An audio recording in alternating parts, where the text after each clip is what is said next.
fierce challenge of Mount Marathon brings athletes of all ages together in the wilds of Alaska in pursuit of a single quest, finding the finish line. The adults will climb and then descend 3,000 vertical feet in less than a mile, at times facing grades above 60%. These brave souls aren't just racing for prize money. There isn't any. They run for pride, displayed as scrapes and bruises. And they run for bragging rights and the privilege to say they finished a race only a few hundred people a year get to attempt. Live from Seward, Alaska, it's the Women's Mount Marathon Race. Live on KTVA, GCI Channel 907, and KTVA.com.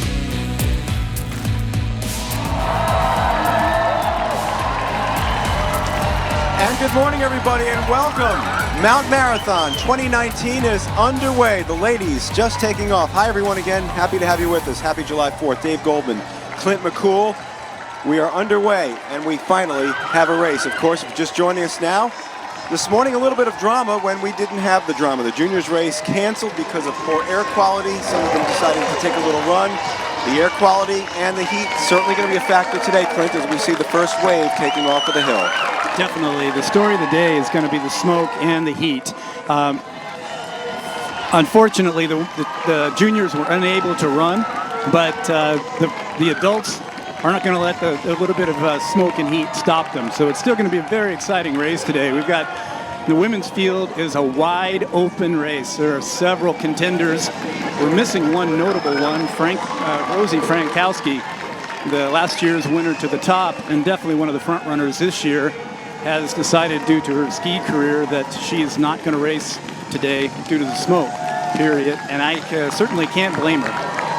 Yeah, and that's really the key today, too. It's the drama of who's running, who's not. We always know there are game time decisions potentially made for a lot of these runners. Today, more so, there have been deferrals given out by the race organizers, essentially saying to any runners, and this was before the juniors race was canceled this morning, that if you're not comfortable running in the smoke today, we'll give you an opportunity to basically come back next year. You're not going to lose your bib position, because if you're joining us for the first time, it is ultra competitive just to get into this thing. It costs a lot of money. We'll go into that as we go throughout the morning as well. So there's no worries for those who are concerned about it, and a handful of people have taken that option for deferrals. But you also have these game time decisions, these race time decisions for folks who are trying to make a living doing this, perhaps in other areas like running or perhaps skiing as well. And that's where really the key is. Yeah, you certainly have to keep in mind, again, for an individual like Rosie Frankowski, she's got a long career in skiing still ahead of her on the international level. And for her consideration and decision making, it might be a little different than some of the other runners who aren't looking to make a career out of their physical activity. So here we go as we're underway now. And first group is under, and the second wave getting ready to go. Meantime, third member of our crew today is Lauren Maxwell. Well, we've had like 4 hours.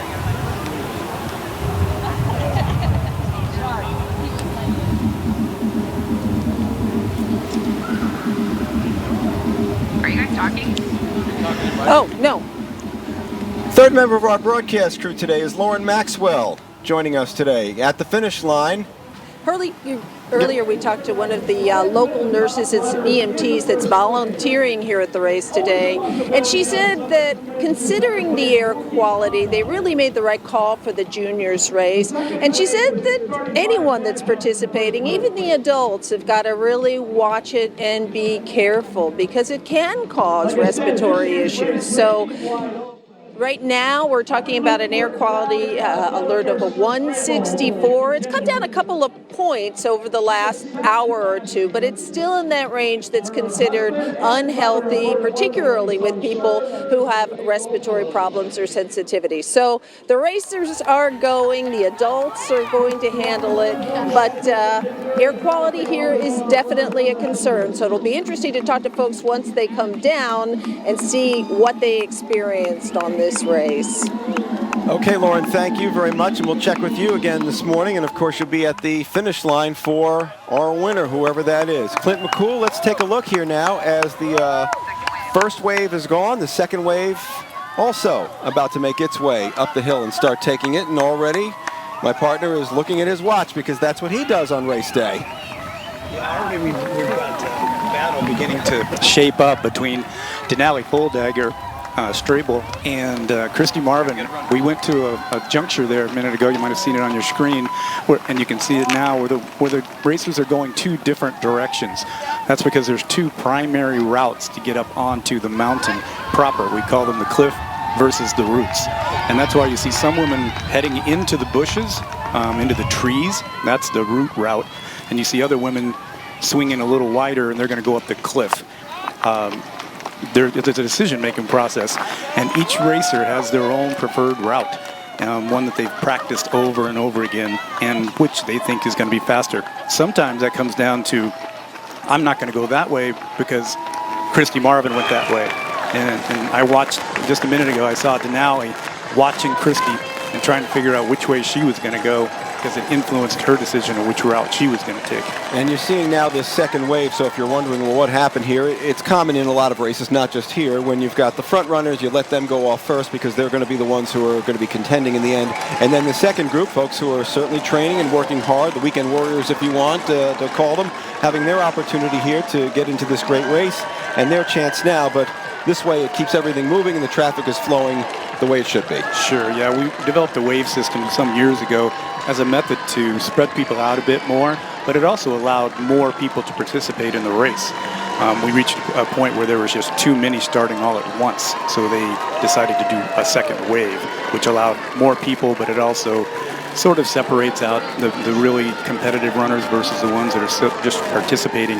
Although I got to tell you, those girls are working just as hard as the front runners. There's Denali Fuldagger Strable. Looks like she's doing well. It's off to a good start here. That's her husband squirting water on her there. It's going to be hot in those trees. It's the ambient temperature may not seem that high, but I can tell you in those trees it's like a sauna.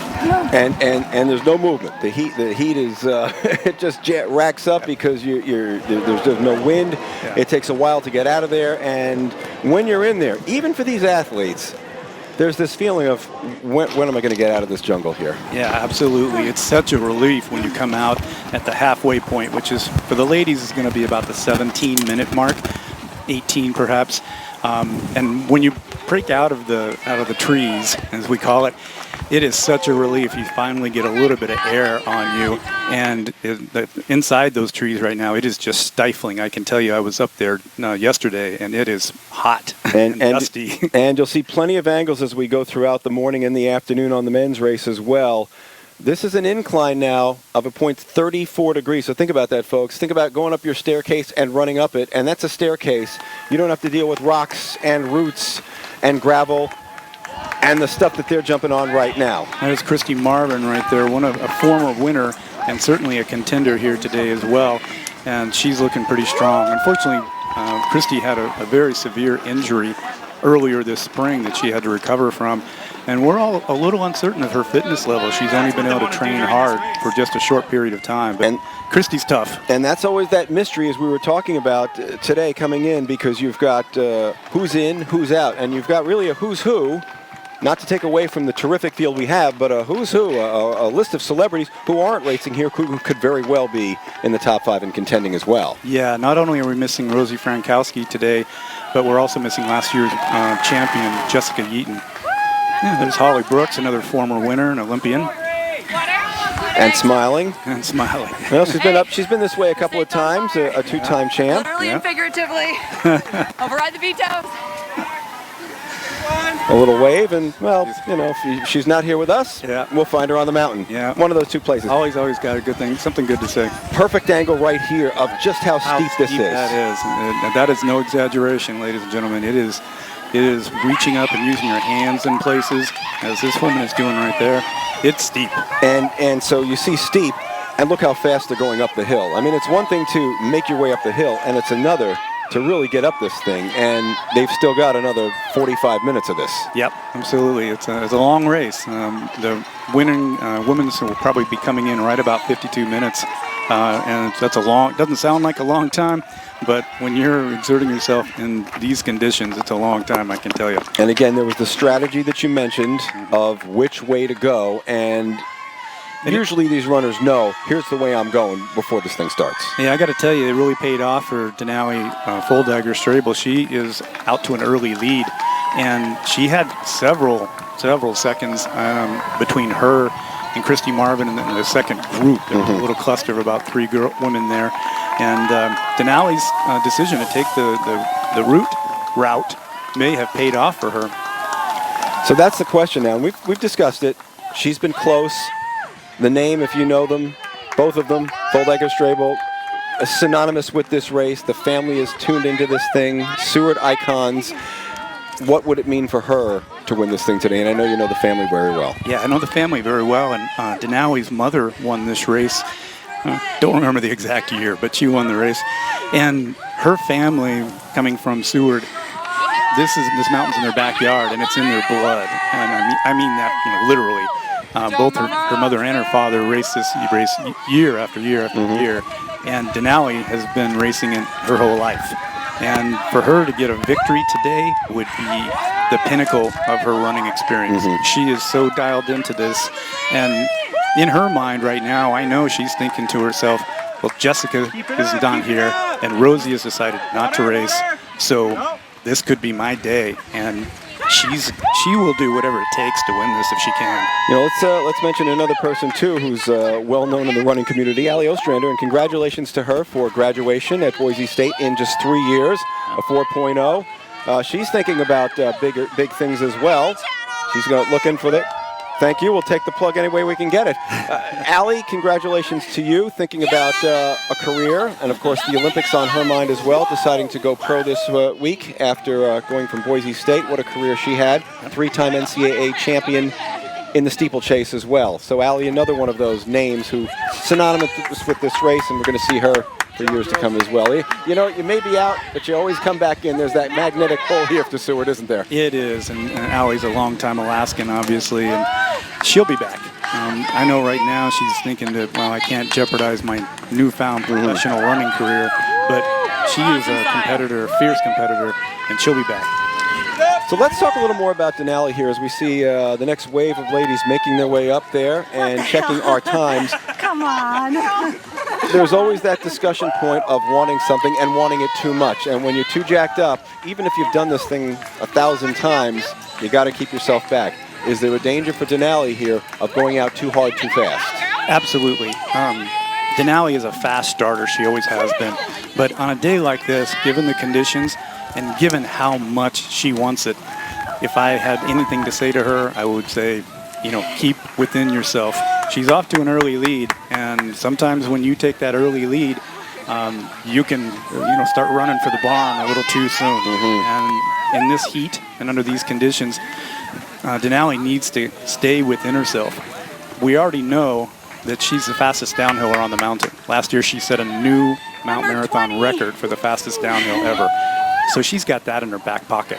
She doesn't have to have a huge lead at the top because she knows that on a flat-out race on the downhill, she can beat anybody out there. That's great stuff in here. And we're going to take a break. We'll come back into the roots there. Thumbs up, smiles right now. We hope they're smiling in about another half hour. We're smiling. Clint and I are staying cool. We hope you are as well on this July 4th, the 92nd running of Mount Marathon on KTVA. And we're back after this.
And welcome back, everybody. Mountain Marathon 2019, the 92nd running here on KTVA and our platforms. Glad to have you with us on this July 4th. Dave Goldman along with Clint McCool, our entire crew up and down the mountain, down in the pavement where it's a little cooler, we should say. Our Lauren Maxwell joining us again. Hi, Lauren. Hey, how you doing? And we're lucky to have Albie back with us. Albie Tatum is a local EMT and a nurse. We talked to you a little bit earlier about this, but it's on everybody's mind, and that is the smoke. What kind of a hazard does that present for folks that are up there on the mountain right now?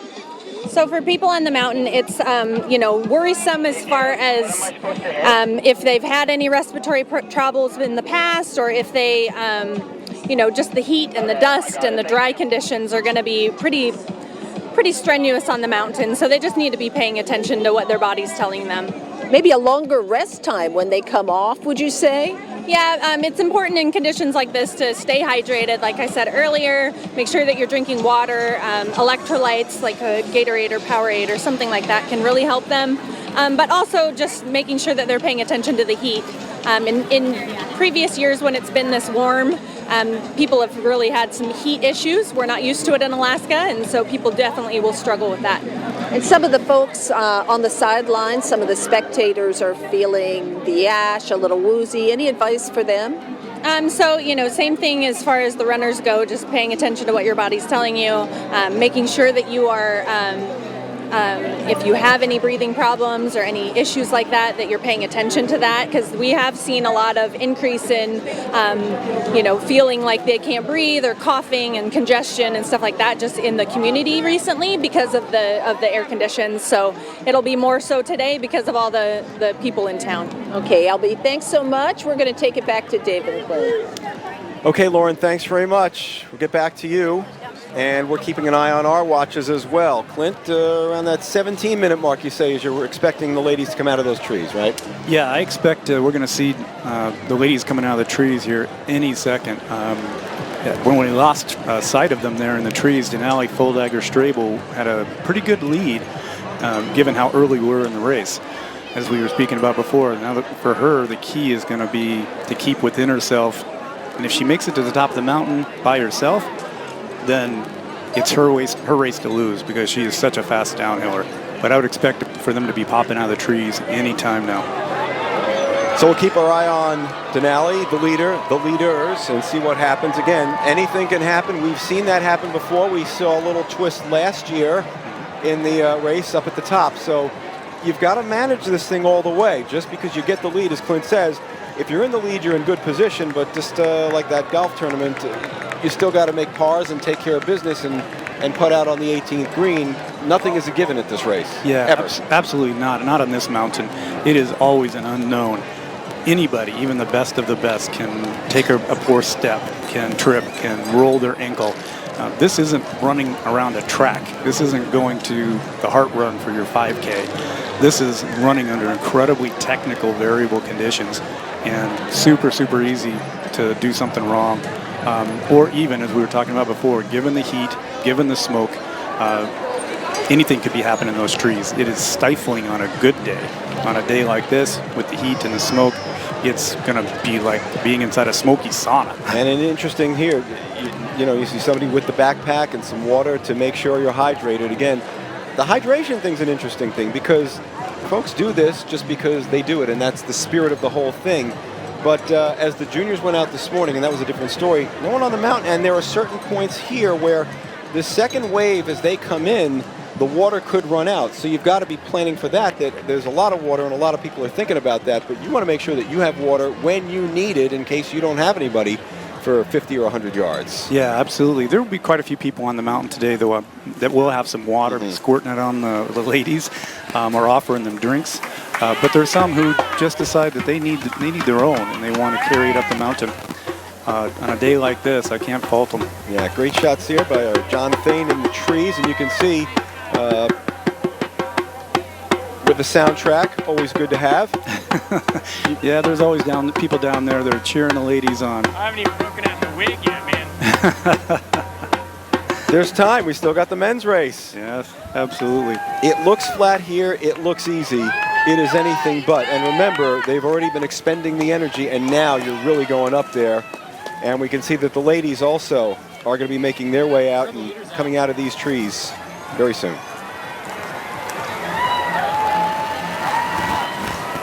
It's hot in there. You've got the bugs. We haven't even mentioned the bugs yet today, have we? Yeah, the bugs are something else. I was up there yesterday, and they were just sticking to you once you got all sweaty. All right, so let's get out for another break. That's a good-looking view on a day like today where you could use a break. It's hot. It's smoky. It's Alaska. It's Mount Marathon, folks. That's why we're here.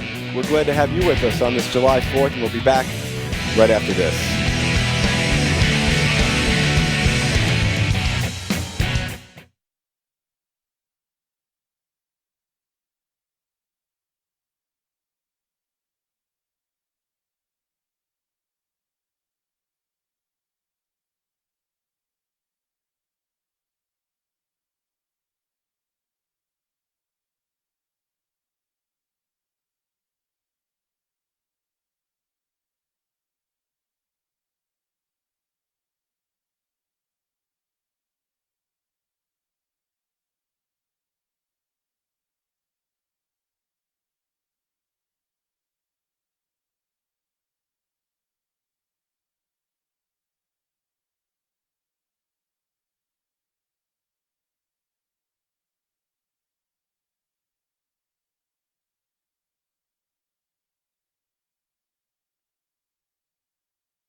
And welcoming you back, everyone, on this July 4th. Happy to have you with us on KTVA, the voice of Alaska, and all the platforms we're offering today on this July 4th, 2019, the 92nd running of Mount Marathon. Dave Goldman, Clint McCool, Lauren Maxwell, our entire crew up and down the mountain and in Seward. What a scene we have today. And if you're just joining us, we've already had some disappointment today. The juniors race, normally the first race that kicks this off every July 4th, was canceled this morning due to the smoke. The Swan Lake fire nearby, the smoke has been drifting this way for quite some time now, and the air quality simply this morning, Clint, was just not good enough. In fact, at this point now, it's higher than it should be.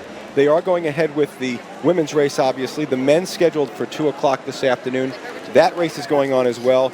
So the juniors, unfortunately, did not get the chance to run. A few of them took what you might want to call a fun run, a little stroll up the hill today, but that was just for fun. Unfortunately for those juniors who are finishing their tenure as juniors and were, in most cases, seniors in high school, and then, of course, joining the ladies or the men's divisions. But that's the way it is. There is health always as number one, and the committee doing the right thing and making sure that everyone stays healthy. Absolutely. In the case of the juniors, I mean, we had runners scheduled today as young as 7 years old. So you have to be a little overly concerned about them and a little overly cautious, perhaps. On the flip side, I know there were a couple of racers that I know personally that had trained really, really hard and were absolutely going for this. It's supposed to be the pinnacle of their entire summer. And I know how incredibly devastating it was, Mikey Connolly being one of them and Kendall Kramer being the other, that were both defending champions. This is their last year in the juniors race, and they really wanted to be able to, leave their mark. And unfortunately, the mountain doesn't always allow. In the meantime, though, as we switch back to the ladies' race, and there we go. And if you want to know what hard work means, there's the hard work, working the way up that hill. And again, treacherous footing. Again, we haven't had a lot of rain here, been very dry, so there's shale, there's rock, there's dirt, and you've got to negotiate every step, because every step you take that doesn't go forward and goes backwards really takes a lot out of you, both physically and mentally. Yeah, it certainly does. So the ladies work their way up the hill. Again, the strategy session here starts early. You want to go the routes, you want to go the other side, and then most of these runners know this hill well. They know where the rocks and the roots are. They know where they're going to make a turn or a twist, which rock they can grab onto, and most are wearing gloves, that they can grab onto to get that little extra oomph and that little burst that they will need at some point, perhaps, as they're making their way down towards the finish line. Yeah, absolutely. This mountain is unique in many ways, and so is this race. One of the ways it's so unique is that there's only 2 rules. You got to start at the bottom, you got to go around a rock on top of the mountain, and you got to cross the finish line at the end. And that means you can take any route that you want to. So the racers come down here and they do this mountain over and over and over again. I myself have, I don't know, I'm somewhere between 500 and 1,000 times. And I would choreograph this out before I would race so that I knew virtually every single step, every handhold. And there's a confidence that comes with that as a racer. When you know the terrain so well that you know exactly where you're going to go. If you come to a junction on the trail and you have to hesitate and think about it, you've just lost. Is there a second nature on this because you do it so often that you get that feel? Again, you're talking about 3,022 feet here and a lot of twists and turns, but yet somehow, some way, you get that feeling like you know exactly where to go, and you can turn it off for a while and let the internal GPS get you there. Absolutely. Again, there's a confidence that comes from knowing the mountain so well. It also allows you to tune out, if you will, because you are sort of on automatic pilot. You're not looking for your steps because you already know the steps. And there's a certain ability there that allows you to then maximize your physical exertion because you're mentally not having to decide which way I'm going to go. There's Christy Marvin there looking very, very strong, a multiple winner here before. Surprisingly, she's coming off of a severe injury from this spring, and yet she's looking very strong right through there. I like her pacing. She's got excellent technique. Hands on the knees, that's one of your favorites. Hands on the knees. If you guys don't understand at home why they do that, go to your stairway and try to take a step up 3 steps. And I guarantee you'll put your hand on your knee and you'll push. Well, it's why you'll see when you're watching a ball game of some kind and someone's hunched over and the hands are down on the knees when they're stopping. That's what it is. Now multiply the temperatures we have. We've been in the 70s. They're pushing 80s here in Alaska now. We've got a little humidity. They've just gone through those trees, dealt with the bugs, dealt with the jungle, and now you get a little bit of shale and this huge incline. Absolutely. But I can tell you that those ladies are a lot happier now once they're out of those trees. There's at least some air movement. It's still hot, it's still smoky, but there's some air movement now. Let's have a listen as we get the racers come on by. There's Denali Fulldecker Strable there. She's looking like she has slowed down some. The heat may be getting to her. She's faded back, or maybe she started out too quick. We had her out front in the beginning, but judging from her stride, I'd say that the heat or the smoke or that fast start is taking its toll. Too much too soon. And she was upright too. Yeah. Should you be that high up? No, that's a sign that she's struggling, because she wouldn't normally be nearly that upright. You can see Christy Marvin is almost breaking into a tiny little run there. Instead of doing the power hike with the hands on, if you hit a little bit of a gradient, maybe a switchback where it's a little lower, you can use your arms to swing. Now she's gone back to the power strike, but it depends on the gradient.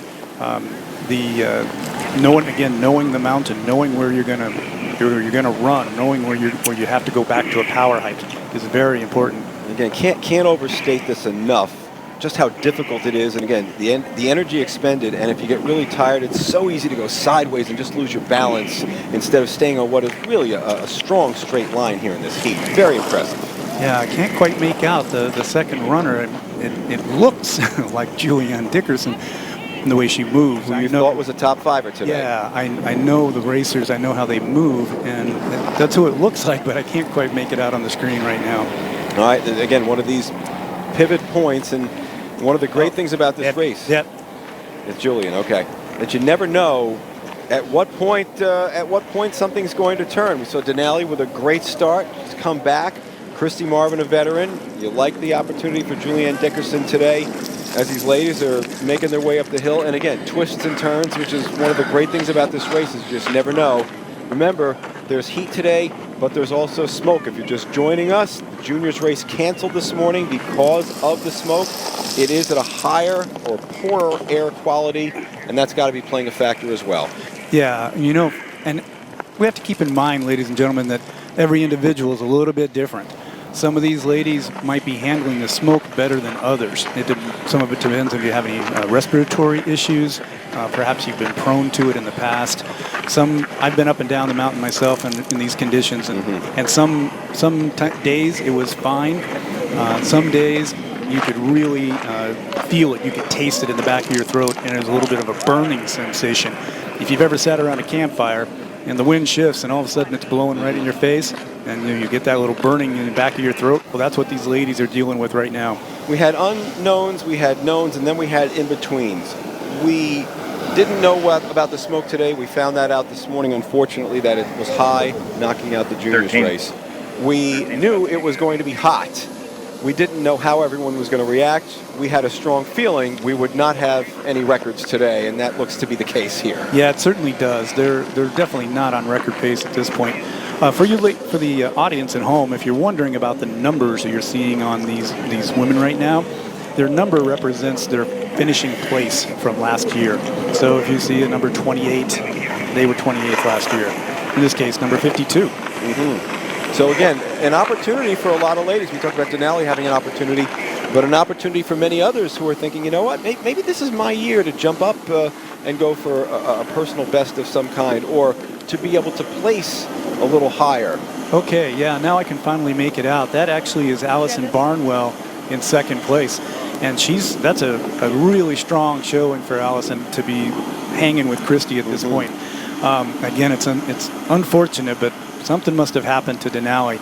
You just never know if she went out too strong, or perhaps she's having a reaction to the smoke. But she seems to have fallen quite a bit back. That's unfortunate, because I know she was really, really excited about this race. And again, you can't overstate this enough as you're watching. It looks like a nice day, and it is for those of us who are not trying to run up a 34-degree hill with shale and heat and smoke. You can look at these ladies that we have in the screen right now, and they're giving it their all, but you can also tell by the turnover of their legs that they're not moving as fast as they would like, and they're being affected by the heat. They're at this point, you just got to keep yourself going. Mentally, you have to just keep pushing and keep yourself moving. And you know, there's only so much that you can train for. You talk about it in any sport. It's whether you're in practice as opposed to live in a game situation. It's just too difficult to actually try and replicate what you're seeing here. And to get the heat is one thing, but then to go get the heat and the smoke, that's another thing. And you can see there where everyone is just absolutely giving it everything they have and leaving it out there. Sure, yeah. It could turn out to be a very exciting finish. The fact that Allison is staying that close to Christy. Christy's a strong downhiller, but so is Allison. And if they hit the road together, they both are tenacious competitors. They won't let it go. Look at that perfect example of what we're talking about. Look at that shot there going up that hill. And Christy Marvin, the gloves, and you need them today because you're gonna lose a little blood on the hill otherwise. So the ladies continue to make their way up. Glad you're with us today on this July 4th. It's our tradition here to be in Seward with our entire crew. Dave Goldman, Clint McCool, Lauren Maxwell with us. Shirley Young directing the truck along with Jim Philly. And our entire group of men and women on the mountain delivering the sights and sounds on this traditional July 4th. They have their traditions across the country here. We'll have some fireworks. I think they're eating some hot dogs in New York at speed rate. Yep. We've got our own speed right up here. I'd like to see those folks try and get up this hill too. Yeah, ladies and gentlemen, it appears that I've got a little dyslexia going on today. I was right the first time. That's Julianne Dickerson in second place. I could tell by the way she was moving. Somehow that number 9 she's wearing appeared to be a 6. But this is a great story within a story. Julianne has had a tremendous year this year, marking very great improvements And for her to be pushing Christy for the lead in this race, last year she was 9th. Yeah, she's actually looking like she's going to make a move right here. She wants to. Where's the passing lane, though? That's the big thing, right? There's no passing lane. Yeah. Christy's not going to let her if she can stop her. Christy is really fierce, and I mean, Julianne is going to have to take it away from her. Okay, and on the downhill, if it's close like this. Oh, that's a close call. Julianne is about 10 years younger, and in some ways, I mean, you might say that. Oh, see, they're taking two different routes, ladies and gentlemen. Again, there's no one way up this mountain, and this is where practice and knowing the mountain makes a huge difference. They are elbow to elbow at this point, and there is an etiquette among mountain racers that if you're going to pass someone, you call left, and the individual in front of you is supposed to give you enough room to get around. It's an etiquette rule. Even at 1 and 2, even for this? Even at 1 and 2, there's no question. It's an unspoken and completely followed rule in mountain racing. But that doesn't mean they're going to make it easy on you. They just have to give you enough room that if you're going to make your pass, you can make it. Now, we saw her try to make that pass. Was it a point where, you know, she passing, wanted to get around and says, I want to get into the speed lane here? Yep. Folks driving, you know, if you've been in that situation, you know, you want to make your move, you want to do it the right way. Was it a case where it was strategy, or was she thinking, you know what, maybe I have a chance here? Yeah, it's definitely strategy. At this point, you know, Julianne it'd be a huge mental bump for her if she can get around Christy. And she tried there, but she didn't have quite enough. You have to remember at home, ladies and gentlemen, these racers are going at their maximum heart rate. They are already maxed out. So when you have to make a move, make a pass, you're actually shooting your heart rate up into a zone where you go anaerobic immediately, and you start getting tunnel vision, and you can only hold that push for 10-15 seconds. And Julianne tried, but Christy fought her off. Christy is a very, very tough racer. And now Christy has found her own second gear. They're nearing the top of the mountain there, and the gradient gets a little bit easier. And Christy's really swinging her arms and trying to keep some momentum right there. And a veteran and knows that downhill as well as anyone. Absolutely. Being a multi-time winner here, and I don't know how many years Christy has, but she has a number of races, and she knows the mountain. It's really remarkable that she's having this performance coming off of the injury and recovery she's had to go through. We talked about a number of racers who thought to themselves, on a year when things aren't quite right, it's hotter, it's smokier, does that open things up? When the conditions are pristine, you have a pretty good idea of who you think you're going to be there. But when it's like this and it's unknown, who knows? And we're seeing things get shaken up. Absolutely. I mean, these women have done this mountain over and over again, and they have time trials. They know that on a good, solid, clean day when it's maybe cool, they know what they're going to expect. On race day, anything can happen. You can surprise yourself, or you can go too hard and blow up. In this case, again, it's a tremendous effort by Julianne, and it's really remarkable on her part to go from 9th place to pushing for the victory here, possibly. Once they turn the corner, start going downhill, it's anybody's race. Both of these ladies are very strong downhillers, very good technical runners, and both of them are actually have good road speed.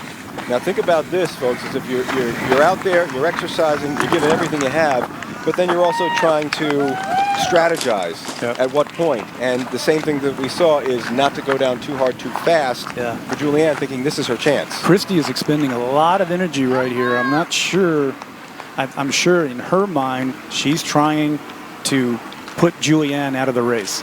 In her mind, she's trying to break Julianne. She's showing Julianne, I've got so much left, I'm going to run this last little section. Hopefully, that won't come back to haunt her, because she's burning a lot of extra energy. And even though she is putting a little bit of a gap between her and Julianne, that is not a significant gap, given that the downhill still is another 12 minutes of racing. And Julianne is looking good. She's looking like she's within herself.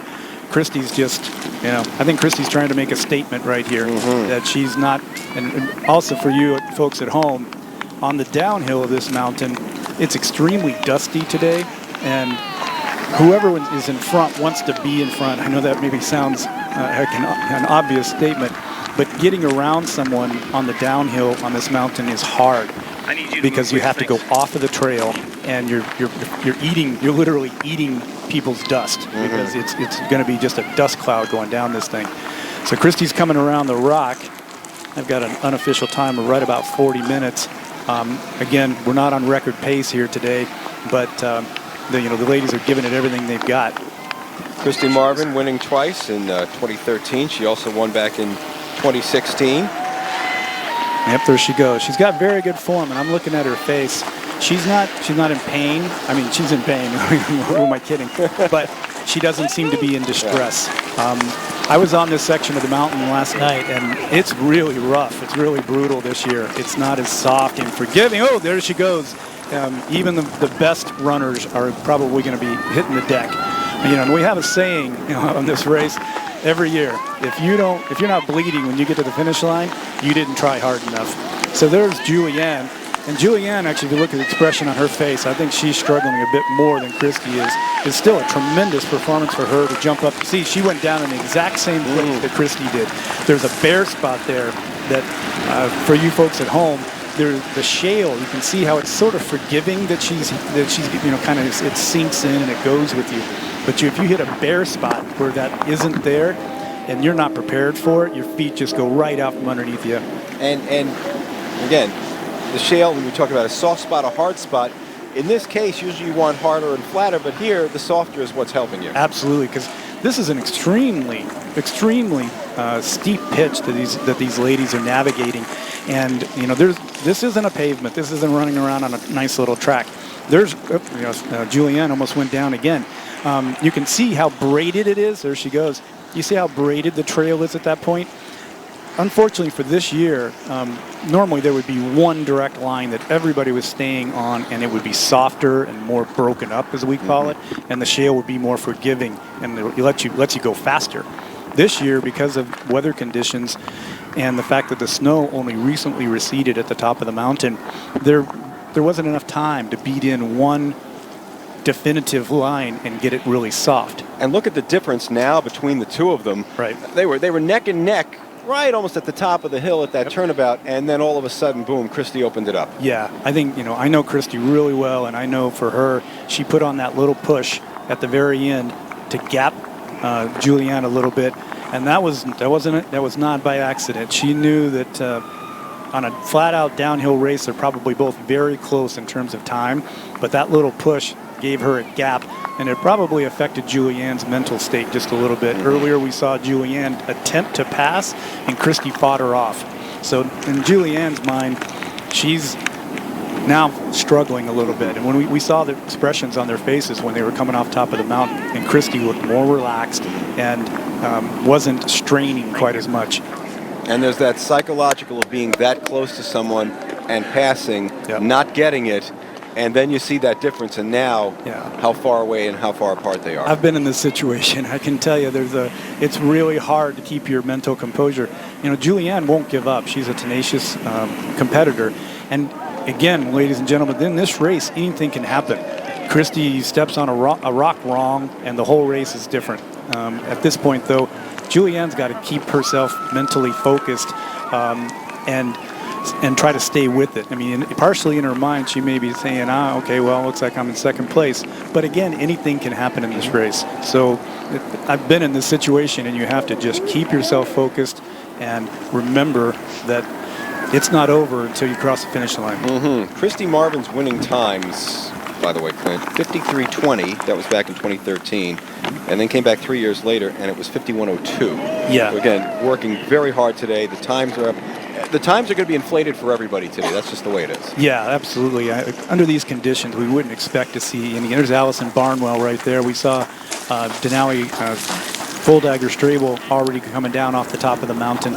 Just for records at home, Denali Full-Dagger Strable is the fastest downhiller on the mountain, but she looked like she was struggling a little bit today. As we watch the ladies make their way down the hill, great to see these ladies up and down in the heat. We'll see the gentlemen do it again this afternoon at 2 o'clock. And we're happy you're with us today on this July 4th, along with Clint McCool and Dave Goldman and our entire crew here in Seward, Alaska, Mountain Marathon, as the ladies, beginning in 1964, with the gentlemen, the race being run for 92 years. 1985, they had their first race, and they only had 54 women. And then just 11 years later, Clint, the entries were filled. So it only took a decade and then some for the ladies to realize, you know what? This is pretty good. We got to get in on this thing here. Absolutely. And from here on out, you got 1,000 people, 300 in the men, 300 in the women. That's what's capped. 150 for boys and girls each, and that's it. And yes, it is sold out every year. It is a hot ticket. Yeah, not only is it a hot ticket, it's something people want so badly that they will pay what seems a ridiculous amount of money to put themselves through this pain. The little story from last night, even though on today, because of the smoke conditions, there were a number of individuals who decided to defer and not race. Last time I was given some statistics, it looks like it's about 200 racers decided not to race. Well, let me contrast that by saying at the auction last night, there was 7 spots for women and 7 spots for men. And the women's spots went for an average of $1,200 per spot. The men's went for an average of $1,900 per spot. So these individuals, you got to think about the 200 that decided not to run, and the 7 men who paid $1,900 apiece, and the 7 women who paid an average of $1,200 apiece, just so that they could go out and put themselves through this. Well, it is the oldest mountain race in the United States, a chance for a little bit of snow. It's got to be tough to see that snow and think, you know, maybe I could just hang at this oasis for another hour or two before I head back down the hill, because from there on out, it's all heat. I was talking a moment ago about the history of this race, and it's important. I know that we both agree about this and have talked about this for years, about Alaska in general and the pride in this state.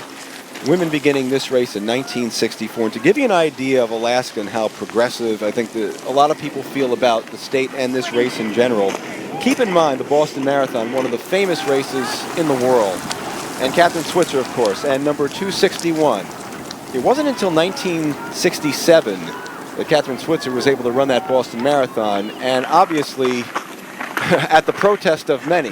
So it was 3 years before that we already had the ladies admitted into this race. They get their own race then a couple decades later. They were already doing what was a lot more difficult for folks in the lower 48 to do. Absolutely, yeah. There's a great spirit about this race, and in this racing community, it's one of the things I love so much about it. And these women take a great deal of pride in what they're doing. And the tradition of this race is what brings us all back every year after year. It's a celebration of summer. I know myself and the other racers, we think to ourselves, this is a celebration of summer, it's a celebration of fitness, and it's a celebration of Alaska.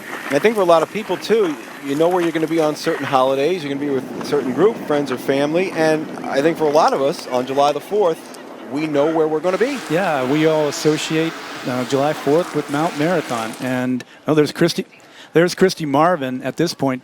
She's on what we call the crossover trail, so she's managed to navigate the gut, the creek bed. For those at home who are not familiar, the racers actually have to spend about 5 to 6 minutes running right through a creek with water running. And you're running on slippery rocks, and it's very, very technical. Christy's now just about to hit the downhill slide. It will take her down the cliff, and she'll be back to the road.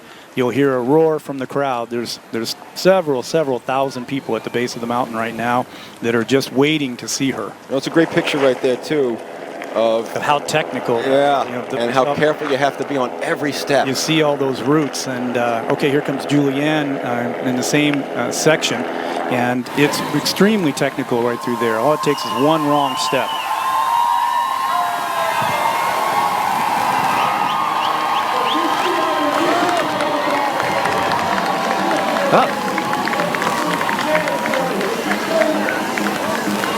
I can't make out the number, but there's a racer out that maybe popped out ahead of Christy. It kind of looked like Hannah LaFleur, but I didn't get a clear look at that number. She wasn't in any of the footage we had near the top of the mountain. Ladies and gentlemen, we're going to have to get this figured out. It could be we have a dark horse on our hand who managed to take a different route. There's Christy. There's Christy. but there's definitely a runner in front of her. I hope we don't have a situation where somebody got disoriented and we didn't make it to the top. There's Julianne Dickerson following Christy.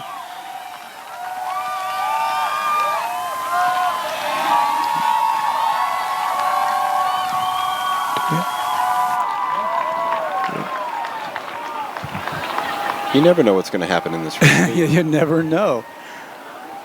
We've had all kinds of things. Sometimes somebody takes a different route, and all of a sudden you've got a new leader. We've also had people get disoriented and not make it around the rock at the top. So the folks in town, not yet. They're getting close, and of course, word will happen. You'll get the escort coming in. They're still making their way through. Well, this race always keeps you guessing.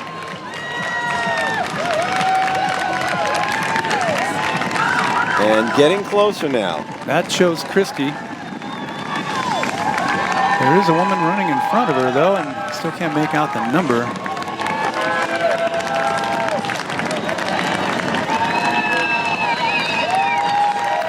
Christy Marvin had the lead for a good portion of this race. Yeah. And lost it. Yeah, again. Or was overtaken. Yeah, one of the things about this race, ladies and gentlemen, is there's no one route. It could be that somebody decided to take an unknown and mystery route and somehow pulled out ahead of Christy.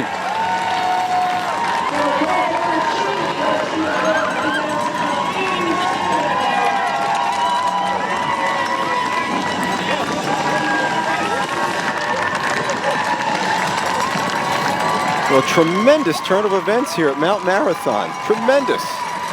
Yes, absolutely. This took us all by surprise.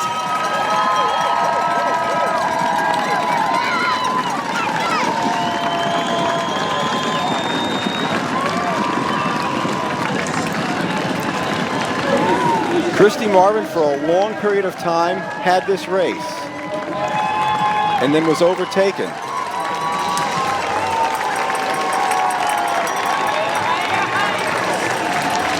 Here comes Christy, about to make the turn onto Main Street. She's pushing hard.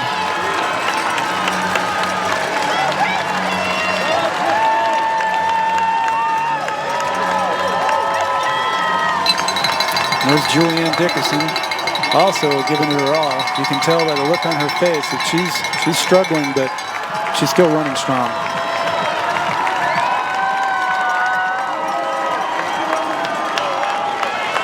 What a turn of events here at Mount Marathon 2019.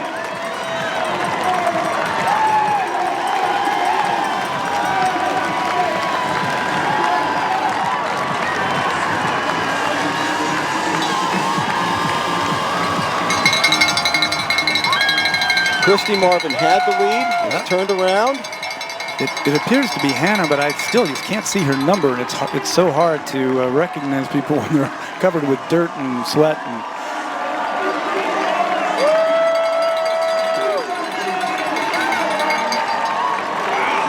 We are going to have a surprise winner from Mount Marathon 2019.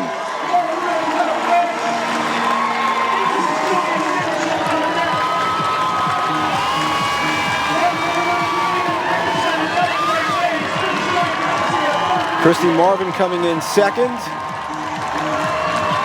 A shocking development after Denali Foldagger-Strabel jumped out to such a huge lead.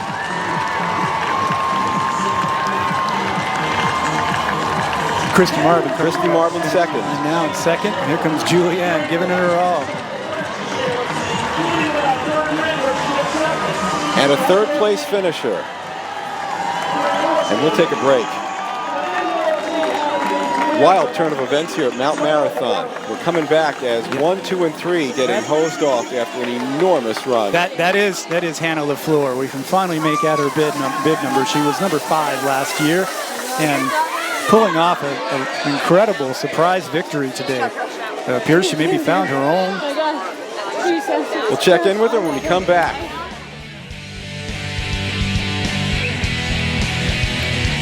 You can tell by expression on their faces, they did it. They gave it their all. Good job.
we're good.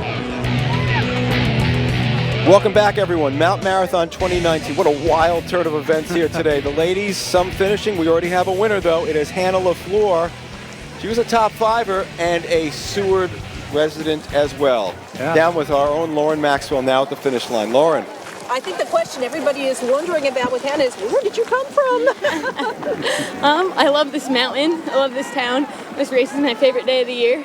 I grew up in New Hampshire, actually. I moved here in 2016 and fell in love with this place. My real question was, we didn't see you on our video footage for a while, and then you sort of popped up out of the woods. Did you have an alternate route, or just? No, I have been running up the mountain quite a bit this spring and knew where I wanted to go, and I could see Julianne's pink shirt, and I could kind of had Denali in the peripherals on the way up the first half, and just tried to keep a nice spot in between till I thought I could pass. How did this race go for you? I know there were a lot of challenges with the heat and the smoke. I think the heat was the most obvious challenge for me. Living in Seward, I've had a couple weeks of hot weather, but typically nothing like this, so it's dry and hot.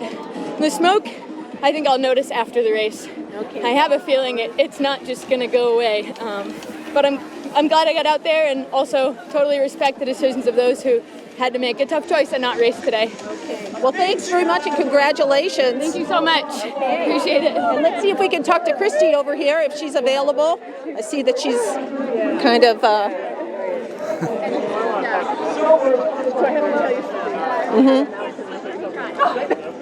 And Christy, we are here with you, and congratulations to you too. Yeah. Should we turn so the camera catches the finishers coming in? Absolutely, absolutely. I know families back home would love to see. Absolutely, absolutely. Can you catch the finishers? And I know you had something you wanted to say. Yes, I know I didn't win, but I wanted to take a little camera time to dedicate my race to Burl Bowen. He's a little red-headed 11-year-old boy that I've coached and has been in my son's class for the last 6 years, and he's fighting brain cancer right now. And so I just wanted to say to Burl, fight to the finish no matter what, win, lose, or draw. And a verse that he and I had shared together is,